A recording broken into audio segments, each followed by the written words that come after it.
எஃப்ஐஆர்ல இந்த பொண்ணு பேரையும் சேர்த்து எழுது. ஐயோ சார் சார் ப்ளீஸ் சார் வேணாம் சார் ப்ளீஸ் சார் எனக்கு ஒன்றும் தெரியாது என் சார். ஒய்ஃப் தெரியாம பண்ணிட்டா சார், அவளை விட்டுருங்க சார். யோ சுமாரியா, அப்புறம் உன் மேலே கேஸ் எழுத சொல்ல போற. சார் ப்ளீஸ் சார், கேஸ் எல்லாம் போட்டீங்கன்னா எங்களுக்கு ரொம்ப அவமானம் ஆயிடும் சார், என் பிசினஸையும் பாதிக்கும் சார். பாத்தியா மீனா, இப்ப கூட பிசினஸ் போடணும்னு தான் பயப்படுறான் பாரு. அதெல்லாம் கிரைம் பண்றதுக்கு முன்னாடி யோசிச்சிருக்கணும். உன் பொண்டாட்டி ஒரு குடும்பத்தை ஆள் வச்சு அடிச்சிருக்கா. இப்படி எல்லாம் செய்யக்கூடாதுன்னு அட்வைஸ் பண்ணக்கூடாதா? சார் எனக்கு முன்னாடியே தெரிஞ்சிருந்தா நான் எப்பயோ தடுத்திருப்பேன் சார். அவ யாரையும் அடிக்க சொல்லல சார். உன் ஒய்ஃப் சொல்லி தான் அடிச்சோன்னு அவங்க வாக்குமூலம் கொடுத்துட்டாங்க. எஃப்ஐஆர் போட்டு தான் ஆகணும். நடராஜன் எழுதுங்க. Okay sir. Sir sir sir please sir please sir உங்களை கெஞ்சி கேட்கிறேன் சார் ப்ளீஸ் சார் வேணாம் சார்.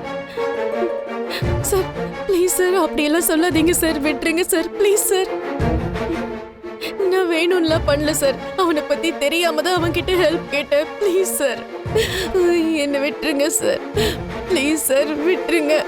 ஏங்க ரோஹிணியை பார்த்தா பாவமா இருக்குங்க. மீனா எவ்வளவு பெரிய வேலையை பார்த்துருக்குது, அதுக்கு போய் நீ பாவம் பார்த்துட்டு இருக்கிற. என்ன அரெஸ்ட் பண்றப்ப சைலண்டா தானே இருந்துச்சு. அதெல்லாம் தப்புதாங்க. இப்ப அவங்களை அரெஸ்ட் பண்ணிட்டா அது நம்ம குடும்பத்துக்கு தானே அவமானமாகும். மாமா மனசும் கஷ்டப்படும். அவர் எப்படிங்க தாங்கிப்பாரு?